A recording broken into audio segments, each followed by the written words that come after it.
This is the moment I met Now Red. And he's not artificial this time. Look how happy he is to see me. And I also got to meet Now Blue, which was much more friendly. We got up to some pretty crazy experiments involving fluorine and making over 1 kilo of cesium in this huge apparatus. This all started with an invitation from Elias Experiments for me to visit him and a bunch of other science YouTubers in Germany. We have Kane, who came on the trip with me, Now Red, Now Green, Now Blue, Nomcopter Labs, Elias Experiments, Thigh High Labs, Advanced Tinkering, Chemiolus, The Dutch, Explosions and Fire, and then there's me, Mr. Green Guy. Now that you recognize everyone's faces, you can watch the rest of this video without getting confused on who is who. Like for example, you wouldn't get confused on this person, Mark Rober. Now to get to Germany from Australia is a bit of a challenge. It's really expensive, so it made sense to travel around Europe for a few weeks and do normal holiday things as well, like going in the middle of nowhere in a German forest and mining some uranium. What's it, like 20 somewhere? I love it. So to start the holiday off, I boarded a plane which was over 100 miles wide, and I got straight to watching some very appropriate movies while on my flight. I hope this didn't trigger some fears among the passengers beside me. I then checked how much cosmic radiation I was receiving with this very cool device called the radio code while I was taking a shit, and it seemed a bit high. As the airplane rose out of Earth's protective atmosphere, the radiation dose got even higher. Fortunately, I can distract my worries of how many chest x-rays I was receiving by using this Coke mirror that economy class provides. And now we wake up in Germany, where we have to figure out how to drive responsibly to get to the YouTubers. Holy fuck, this car is just insane. But all the cars zoom right past us dangerously, despite us going over the maximum speed limit set in South Australia. We're going 110, and the cars are fucking zooming past us. What the fuck? What are you guys doing? What is this? Look at this shit. Oh my god. But this is the Autobahn, where speed limits don't exist. Going this slow makes us stick out like tourists, so we figured we might as well try blending in with the Germans. Oh shit. Fuck. 200? Now who's the tourists, huh? Holy shit, we're gonna die. I didn't like that very much. But we made it to the YouTubers! Which I didn't record because that would be weird for a first time meeting. And look at that, it's the Nigel. Okay, well I met him, end of video. No, I'm just kidding, we got up to some cool science. Yesterday we got to meet with Now Red. It was cool, everyone was nice. We got to convince the professor to allow us into the fluorine lab. So we're going there right now. Yeah. Upon arrival to the lab in Marburg, it was obvious this would take some time for the preparation, mostly because working with fluorine requires a lot of safety protocols and different kinds of equipment to get started. About to do some fluorine. I used this spare time to just look around, and it's crazy to see just how much stuff there is. I have no idea what I'm looking at on any of these pieces of equipment. Crazy. Have you seen this iron? Do not touch. Not only will this kill you, it will hurt the whole time you are dying. Great, I won't touch that.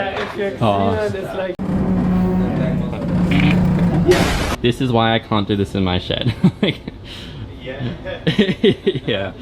Now you'll probably notice that Nigel is kind of just in the background of this video. That's because he hates me, and I forced these YouTubers to be in front of my camera no matter what, because I'm a YouTuber. But honestly, we just didn't plan to film anything together apart from the experiments we were invited to see. So while I would have loved to show me and Nigel doing more stuff together, our days were already full of random shenanigans, so this video is more like an experience of what a bunch of crazy science YouTubers get up to in Germany, which was a lot of fun. Starting with playing with fluorine. However, once the fluorine experiment started, it was a bit hard to see what's going on because the space was filled with people against a wall. So here's some footage I've been given by Advanced Tinkering that shows the fluorine reacting in slow motion with different substances. It looks really cool, but I'll be honest, in person you have to really appreciate the chemistry that's going on to be amazed at these tiny sparks. Otherwise, it kinda just looks like a blowtorch or welding sparks. For example, here's a little bit of iron wire that we put fluorine up against. Yeah, it's becoming a sparkler. Woo. Oh. You simply molded me. Yeah, I was alright. Well, right. So rude, man. That's a highest German, you know. Oh, the highest German. Yeah. It was acceptable. Delectable. Except one might be disappointed. Yeah. I'm becoming a German already. If you really want to appreciate what's going on here though, both Advanced Tinkering and Elias Experiments made videos about these reactions you can check out in the description below. Now fluorine is no joke. This is what fluorine does to a pair of safety glasses.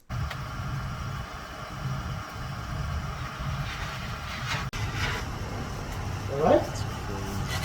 It was a very scientific test to determine what would happen if you blasted fluorine into your face by accident. Needless to say, your eyeballs wouldn't be very happy. Professor Florian Kraus, Florian, no joke, that's how close his name is to fluorine, was very kind to allow us to film and also showed us the result of what a mishap with fluorine does to a monoregulator. So this was pressure reducer out of Monel. So this is a nickel copper alloy which is most resistant towards fluorine. Wow. Then it simply burns away and the molten metal Yeah. flies around, so because you get a fluorine fire. Now this is clearly a very terrible mishap, but just listen to what he says about the amount of effort they go through to prevent this from happening again in the future. Because then we build it ourselves, so we buy the reducer body and we buy the manometers and we make the connection with our workshop guys. Right? Okay. And then we usually disassemble everything and check that everything is perfectly clean. Yeah. There are no scratches and no grease and no hair and no nothing inside. Yeah, of course. And then we do a pre-passivation, which goes about 7 days. So that's kind of crazy, but what I really want to focus on is this raw piece of chicken. No. You see, we fluorinated this chicken. It was supposed to demonstrate what human flesh would do underneath fluorine gas, and well, the results are pretty scary. My last chicken was in here. Ooh.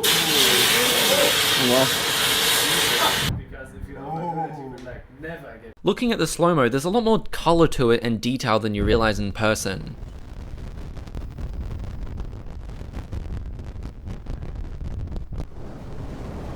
It's all yours. And it's mine now. So I have part of Germany with me right here. Gotta make a schnitzel with this. Day 5. Today we're making cesium. Did you like the fluorine experiments? Yeah, very interesting. Yeah, I loved it. I mean, I know I said halfway through like, oh, that was alright. That was alright. I did record that bit as well. That's good idiot. Yeah. We're skipping a few days here because I did some normal holiday things for a bit. There he goes. Medieval bunny. Ah, that sounds so cool. But today is not normal. We are going to Elias's house to make a huge... I should just leave it at... We are going to Elias's house. That's enough not normalness. And that's because the moment you walk in, you're met with a variety of glassware and science equipment along the walls. There is a wall just dedicated to boxes filled with all the different science things he owns. This makes me feel like I need to organize my stuff.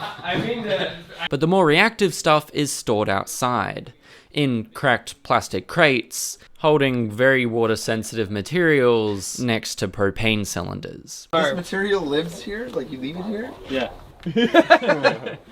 Why not? Well, because it's wet and rainy all the time? Nah, it's safe. It's safe. I see why he invited me and maybe where he's getting his ideas from. So we're currently just about to put the cesium chloride in, and at the moment we have a very good setup. It's better than mine actually, because we have kiwis at the top that can pull straight in. right into the hole there. It'd be much safer, like if we were in a enclosed space, like a car. Like Yeah, that'll exactly. keep It would the be better then. variable In case there's a perfect. fire, we have a bucket of water just to put it out.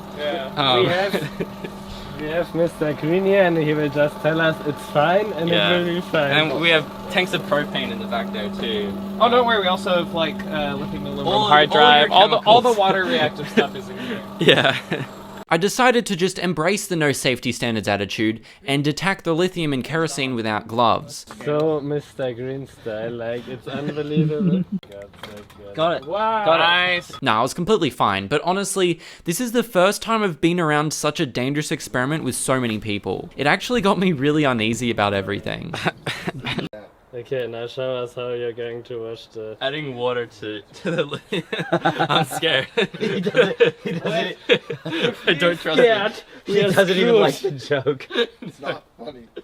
I tried to act confident in what I was doing. Why so What's wrong with you? What? I mean, it was still really cool and fun, but at the same time, everything's going on at once, and I don't know what the fuck's going on. So I went inside to pet his dog for a bit and chill. But every time I went outside, I just couldn't help but stare at everything that could possibly go wrong. Those damn kiwi fruits, man. They are plotting to fall down and break the glassware, I swear. I was still worrying. I was still worrying about everything and trying to solve problems. For those who don't know, cesium reacts strongly with water by exploding and spontaneously combusting in air. So the fact that we were planning to make it in this glass flask above wet ground really made me uneasy. I was trying to find buckets for it to fall into in case something breaks rather than it going all over our feet. You should get goggles. Champi, this is like not the best place to lie down. Fortunately though, someone found a nice metal bowl that put my mind at ease. By this point, basically everything had been set up and it was time to load up the apparatus with the chemicals. Cheers. Yes. Just don't tip the beaker or the table. Oh, you're pouring it off. Oh, no. Take it out. It's about as acutely Essentially poisonous as non-poisonous. table salt. Oh, so I can taste it. Yeah, It doesn't taste good, be warned.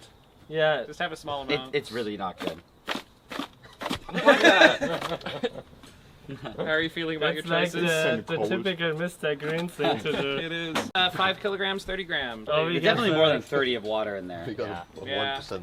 Definitely more. What are you doing? You're heating it? Yeah. We decided to heat it up in the oven because we suspected there must be a lot of water in it, just due to how clumpy it was. That's 1,500 euros worth of cesium chloride right here.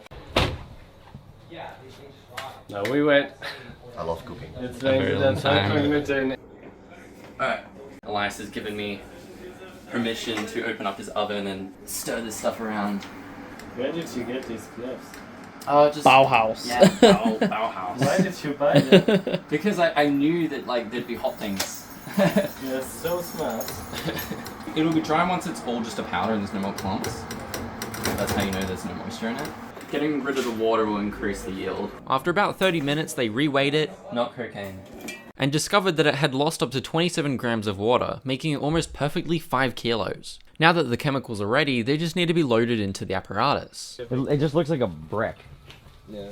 I guess Very it's all light. light. It's turning Okay. white quite quickly. I get it.